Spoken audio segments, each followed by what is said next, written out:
այդպես շատ մամուլը գրեր, հա, ու ձեր թվակիցներն այդպես գրառումներով շատ դժգոհություններ կան, որ ասում են Նիկոլ Փաշինյանի Երևանն ու այս քարոզարշավի ընթացքում այդպես լավ չեն ընդունել տեսանյութը, տալիս թե մետրոն ինչպես են ընդունում, ասում են այս ամենի հիմնական պատասխանատու համարում են ՔՊ-ում ձեզ, որ այսպեսի ընդունելությամբ ՀՊ-ն արժանացավ։ Ընդունում եք այս մեղադրանքները։ Ժորժան, ես ձեզ առաջարկում եմ մեզ հետ գալ շրջել մեր քարոզարշավի ժամանակ։ Շենգավիթ վարչական շրջանում ենք եղել հիմնականում, մեզ շատ լավ են ընդունել, իրապես շատ լավ են ընդունել եւ բազմաթիվ հարցերի շուրջ եւ խնդիրների շուրջ քննարկումներ ունեցել ենք, բայց եթե խոսքը ընդունելության մասին է Երևան քաղաքում, իրապես անկեղծ եմ ասում, այն էներգիան, որ ունեինք Երևանում, մենք նույնիսկ այդքան լավ չէինք ակնկալում։ Պարոն Աբիջյան, մենք հիշում ենք, որ 18 թվականին օրինակ եթե Նիկոլ Փաշինյանը այստեղից այնտեղ շարժվեր, թեկուզ մետրոն ստեր, պես կանգը կառներ, հա, շարժը կկանգներ։ Հիմա ինչպես ստացվեց, որ ընդամենը մի քանի հոգի է գալիս, ողջունում, շատեր այսպես չեն ուզում անգամ մոտենալ նրան։ Շարժեց առաջարկած Մենք մի քանի տասնյակ մետր քայլելու համար մոտավորապես 30-40 րոպե ժամանակ էինք ծախսում, այսինքն այդ հոսքը, որ գալիս էր եւ շփվում էր եւ խոսում էր, ինքը անդադար էր, ամեն քայլափոխին էր եւ իրականում Ժորժան ընդհանրապես կարող եք գալ եւ մեզ հետ այդ շրջայցերին մասնակցել, դուք եկել եք, դուք տեսել եք։ Ձեզ գովերքելու համար են եկել։ Մարդիկ իրենց խնդիրները չեն լուծում, կառավարության ներկայացուցիչների, քաղաքապետարանի ներկայացուցիչների մոտենում են մարդիկ ոչ միայն մեզ գովերքելու համար եւ բացարձակ մեզ գովերքելու համար չպետք է որ մոտենան, չնայած դա էլ է տեղի ունենում, պարզա որ իրանց խնդիրներն են բարձրաձայնում եւ պարզա որ մենք էլ այդ խնդիրները լսում ենք։ Առհասարակ կուսակցության որևէ քաղաքական ուժի եւ մարդկանց միջև կապը հենց այդպեսին պետք է լինի եւ կարծում եմ դա շատ բնական է։ Օրենսդիրով տեսնում եք ձեզ։ Ես կարծում եմ, որ իմ ունակությունները ավելի գործադիրի են, բայց մենք, այսպես ասած, Երևան քաղաքում ունենք փոքրիկ օրենսդիր մարմին, եւ դա Երևանի ավականին է։ Պարոն Աբիջյան, ես ուզում եմ անդրադառնալ դուք երեք Ալեն Սիմոնյանի հետ տեղ ունեցած միջադեպին։ Դուք ինչպես եք դա գնահատում, արդյոք դատապարտում եք Պաշտոնյայի կողմից հայոյան քննչեցնել։ Ես անկեղծ եմ ասում, հենց նոր առաջին անգամ ձեզանից լսեցի որևէ միջադեպի մասին, չգիտեմ։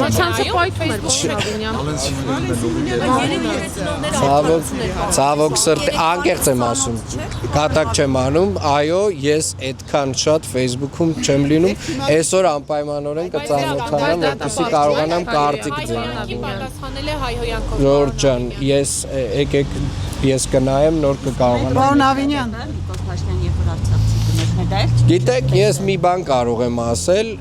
ինձ համար անընդունելի է որևէ Հայաստանի Հանրապետության քաղաքացու կամ որևէ նույնիսկ օտարերկրացու, ով բնակվում է Հայաստանում, կամարական վերաբերմունքը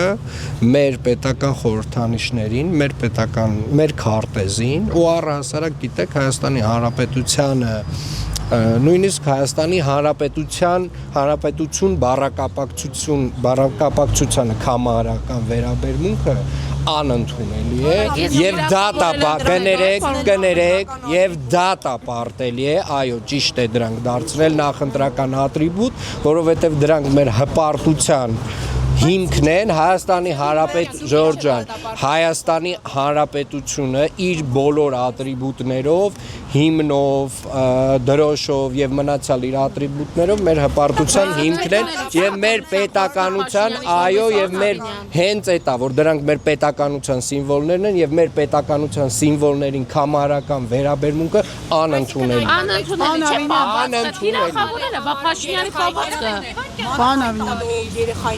Թիրախավորելը, փախած անվանել Գիտեք, ես մի բան կարող եմ ասել, վարչապետը անդրադարձել է կոնկրետ միջադեպին, ես իմ վերաբերմունքը ասեցի բոլորի այսպես ասած, պոտենցիալ վերաբերմունքի վերաբերյալ մեր պետական ատրիբուտների մասով եւ որևէ մեկը, եթե կամարական վերաբերմունք ունի մեր պետական ատրիբուտների նկատմամբ, ինքը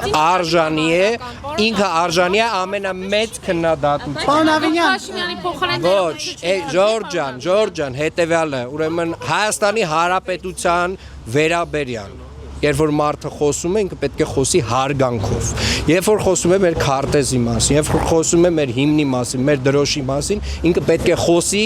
հարգանքով։ Եվ դա պարտադիր է բոլորի համար, անկախ ամեն ինչից։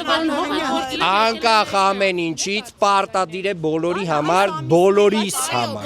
Վերջ։ Այդտեղ քննարկելու այլ բան չունեմ եւ մեկնաբանություն։ Ավինյան, քանի մոտենում են ամիսներին, երբ վարչապետը եւ ձեր մի շարք թիմագիտներ եկեղեցու հոգեվորականների հետ կապված իրենց մեկնաբանություններն էին անում եւ հայտարարությունները հնչեցնում, եթե ես չեմ սխալվում, դուք սխալվում եք ամենայն հավանականությամբ։ Չէ, ասեմ նոր էլի։ Չէ, արդեն պարզա որ դուք սխալվում եք, լսել եմ արդեն հիմա կանխատեսում եմ եղել եք, բայց օրինակ ես չեմ ֆիքսել, որ դուք կաթողիկոսին դիմելիս ասեք Կտրիչ Ներսիսյան, դուք այո, ուրեմն հարգելիներս, ես բազմաթիվ այո սխալվում եք, հենց այստեղ մի քանի անգամ շատ կոնկրետ իմ վերաբերմունք հարցի վերաբերյալ ասել եմ ինչ եմ կարծում ներկա, ասել եմ արդեն, այո իհարկե, միանշանակ, Ջորջան, ես այսպես ասեմ, այսպես ասած այդ քողարկված մեծ կեղծիքը, որ տարիներով, չգիտեմ ինչի մենք բոլորս հանդուրժել եւ հանդուրժում ենք, սկսած, ասենք դիմելաձևը այդտեղ սկզբունքային նշանակություն ունի։ Ես գնալով, քանի դեռ մոտենում են ընտրությունները, սադրանքները ավելի են շատանալու, տարբեր հարբած մարդիկ փորձելու են սադրել պաշտոնյաներին, այդ ձեր համակիրներն էլ օրինակ ձեզ մեղադրում են, որ բավարար չափով արձագանք չկա, բռնում են, հետո բաց են թողում, ինչպես եք պայքարելու այս ամենի դեմ, որպեսզի ձեր վրա որևէ խնդիր չառաջանա։ Ես կարծում եմ պայքարը պետք է լինի քաղաքական, միգուցե որոշ տեղեր ինչ որ մի փոքր ավելի սուր լինի, այդ պայքարը մի փոքր ավելի սուր բառապաշարով, բայց ոչ մի դեպքում ես քաղաքական պայքարը չի ուզենա վերածվել որևէ այլ բանի եւ սադրանքներին պետքա դիմակայել ընդամենը պետք Ժորջան մենք արդեն ընդհանրապես չտրվել սադրանքներին, բայց դա չի նշանակում, որ ամեն մարդուն իր սադրիչ արտահայտությունների համար համապատասխան լեքսիկոնով եւ ժարգոնով չպետք է իր տեղը դնել։ Երևանի փոսերը երբ են լցվելու։ Ջորջան, Պարոն Ավինյան, եթե դուք քաղաքական թիմի անդամ եք եւ որ ձեր դիրքորոշումը կամ կարծիքը հասկանալի է այդ կոնտեքստում, բայց ազգային անվտանգության ծառայության տնօրենի ամենայն հայոց կաթողիկոսի Նավազանի անունով դիմելը դուք ճիշտ եք համարում, որը անկախ Ջորջան, չգիտեմ ինչի մասին է խոսքը։ Դա եւս ԱԱԾ տնօրենը ազգային ժողովում մեր գործընկերների ներկայությամբ ամենայն հայոց կաթողիկոսին անվանել է Կտրիչ Ներսիսյան։ Ինչն է սխալարը կարող է այդ մարդու անունը Կտրիչ Ներսիսյան չի։ Բայց դա ձեր թիմի Ջորջան, երբ որ կա լեգիտիմության հարց, որևէ պաշտոնյայի, որևէ եկեղեցական, աշխարհիկ, եթե կա լեգիտիմության հարց, ուրեմն այդ լեգիտիմության հարցը մինչև չլուծվի, Ջորջան, մի հատ մի գոռացեք իմ վրա հանգիստ։ Հայ ժողովուրդը։ Հայ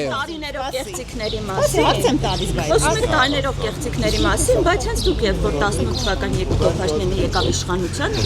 ինքն էլ լուսանկար հրապարակում կաթողիկոսի հետ ասում է բացառիկ լուսանկար է, հիմա որ փուլում իմացեք, որ կեղծիքներ են եղել ու ինչու հանկարծ որոշեցիք, որ կաթողիկոսը լեգիտիմ չէ։ Իրականում ես վստահ եմ, որ տարիների ընթացքում շատ